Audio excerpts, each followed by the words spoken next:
આપકી અદાલતમાં સૌથી મોટા ઉદ્યોગપતિ ગૌતમ અડાની પર આરોપ છે કે એ એહસાન ફરામોશ છે.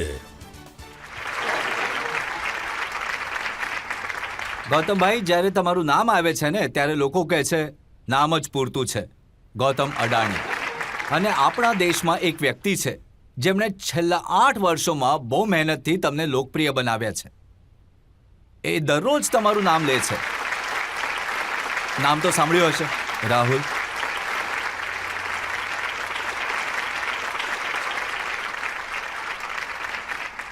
પણ આરોપ એ છે કે તમે ક્યારેય એમનો આભાર પણ નથી માન્યો, થેન્ક યુ નથી કહ્યું. જો રજતભાઈ, રાહુલજી,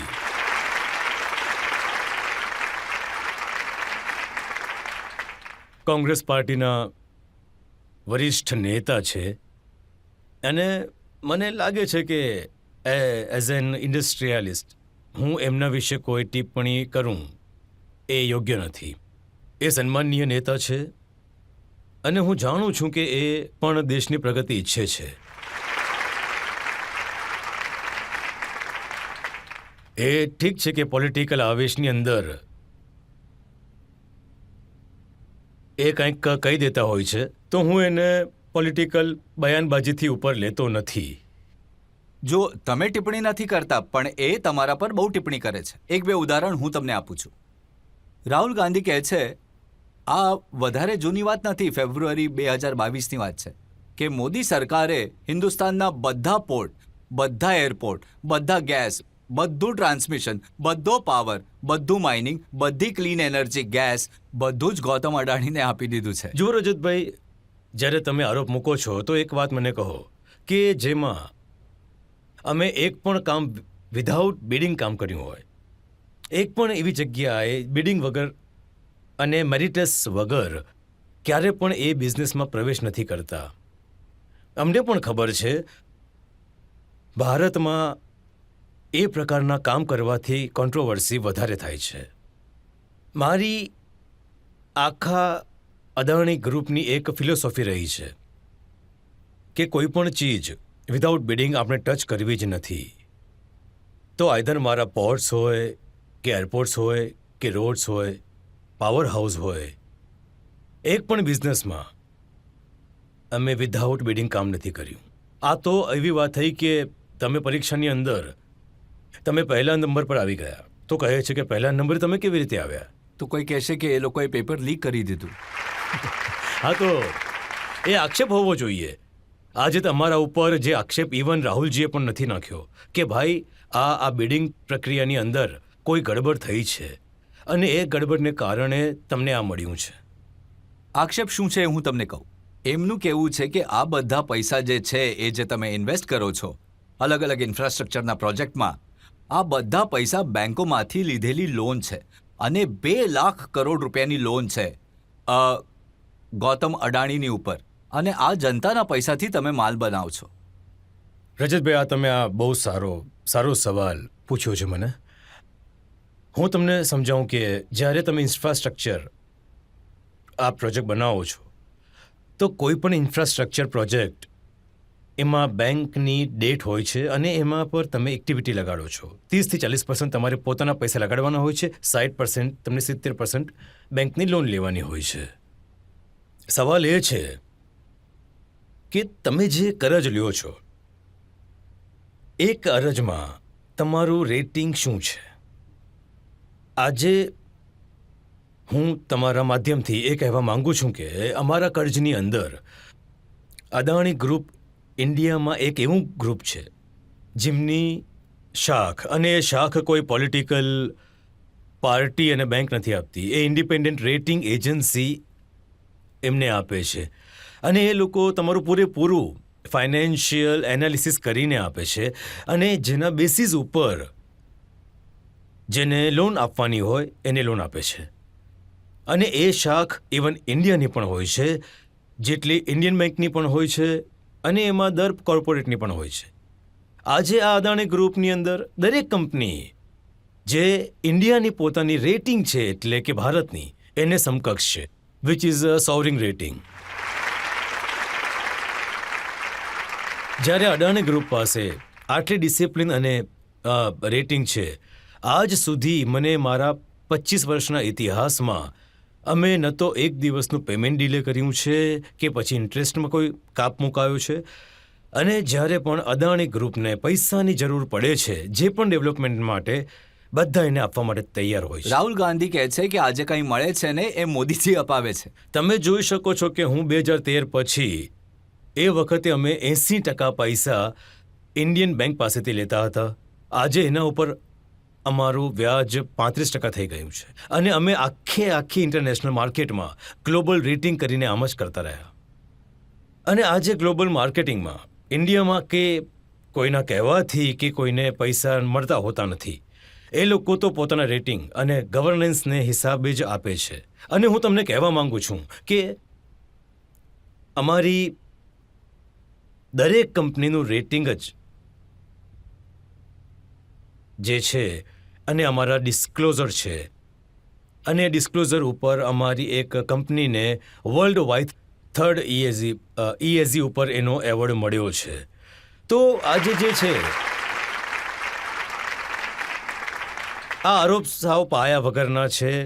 ઠીક છે, હવે આ પોલિટિકલ કારણે એ આ બધું કહે છે, તો એનો જવાબ તો જે લેન્ડર્સ અને બોરોવર્સ અમે છીએ છે, લેન્ડર્સ છે. આજે અમને ક્યારે પણ એ બંને વચ્ચે એ તકલીફ કહે થઈ છે કે નથી. વધારે લોન તો તમને સરકારી બેંકો પાસેથી મળે છે અને 40% લોન 2020 થી 2022 વચ્ચે મળી.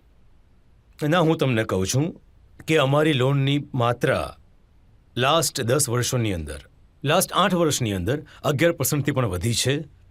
અને અમારી ઇન્કમ 24%થી વધી છે. આજે અમારી જે પ્રોફિટેબિલિટી છે, જે એને કારણે જ અમારું રેટિંગ આજે સુધર્યું છે.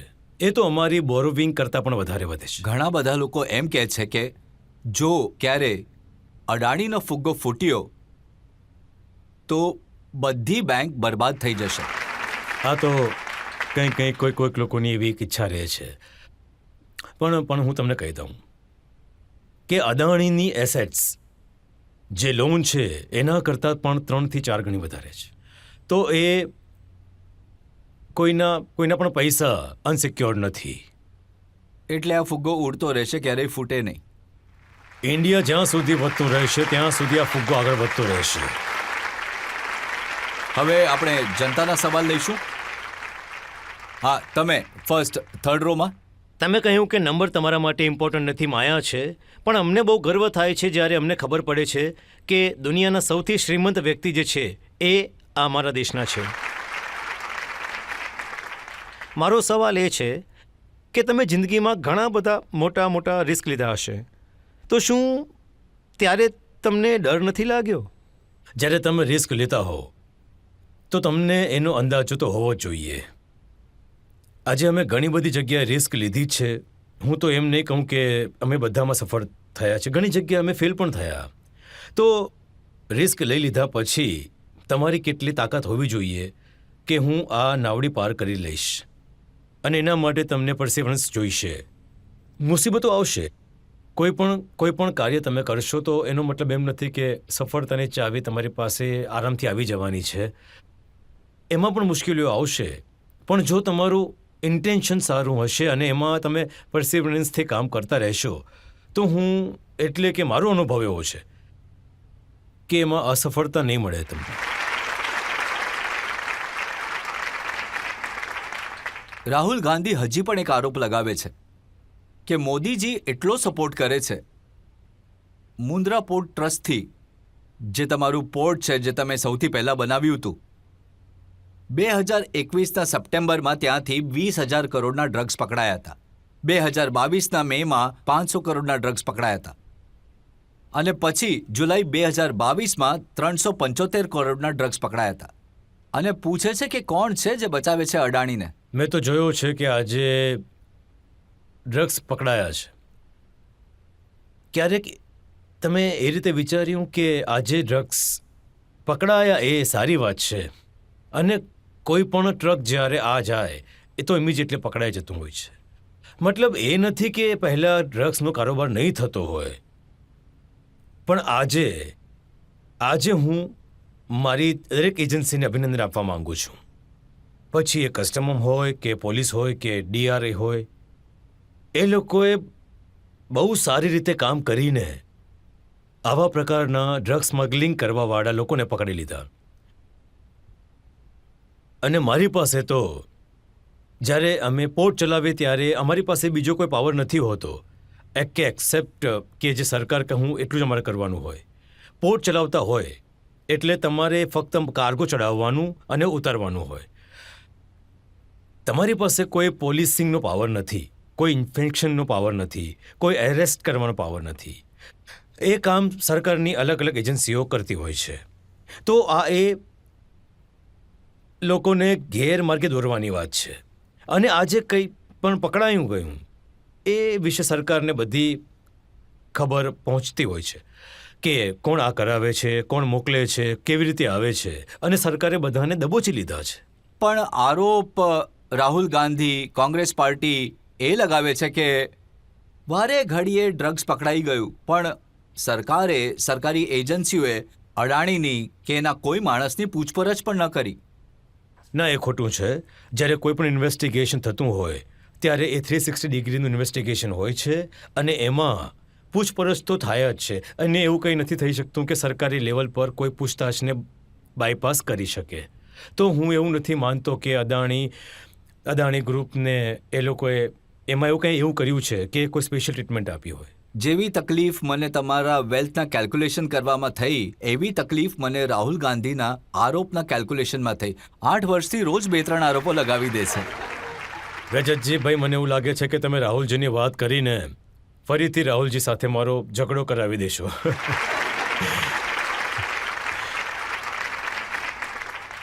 અને કાલે ફરીથી બીજું એક સ્ટેટમેન્ટ આપી દેશે.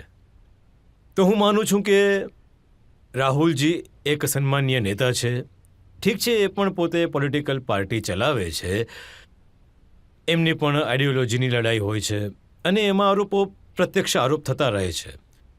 અરે તો હું તો એક સામાન્ય ઉદ્યોગપતિ છું, તો હું મારું કામ કરતો રહું છું અને એ એમનું પોલિટિકલનું પોતાના હિસાબે કરે છે. ના તો તમે સામાન્ય છો, ના તો એ સામાન્ય છે. અને જો એમણે શું કહ્યું, એમને એ વાતથી પણ પ્રોબ્લેમ છે કે જે નરેન્દ્ર મોદી સ્ટેડિયમ છે, કહે છે કે એમાં જે ક્રિકેટની પિચ છે, એક એન્ડનું નામ અડાણી એન્ડ કેમ છે. વાત એમ છે કે જ્યારે કોઈ પણ સ્ટેડિયમ બનતું હોય તો ઓક્શનથી એ લોકોનું સ્ટેડિયમનું કયા સ્ટેડિયમનું એક સાઈડ પર અદાણી સ્ટેડિયમ છે અને બીજી સાઈડ પર રિલાયન્સ સ્ટેડિયમ છે.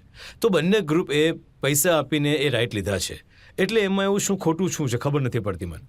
તમે ક્યારે પણ રાહુલ ગાંધી વિશે વધારે બોલતા નથી. આજે જનતા પણ સામે છે, પબ્લિક સામે છે, મોકો છે, જે કેવું હોય કહી દો.